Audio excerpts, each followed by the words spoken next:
ఏంటి మర్యాదగా వచ్చి తొక్కది. తీయకపోతే తీయిస్తా. హో థ్యాంక్ యూ.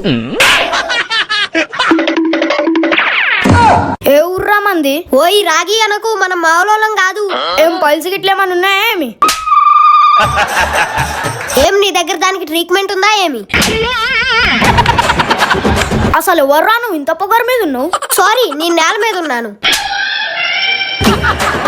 సరే కాసుకో, ఈ రోజు నీ చేత ఆ తొక్క తీపించకపోతే నేటి నుండి నేను స్నానమే చెయ్యను రా. ఇదే నా శపథం. ఇదేం శపథం రా బాబు. సరే, నేను ఈ కాలనీ వాళ్ళ ఆరోగ్యాలు కోరుకుంటున్నా కాబట్టి ఆ తొక్కను మనస్ఫూర్తిగా తెస్తాను. ఓకేనా? ఓకే.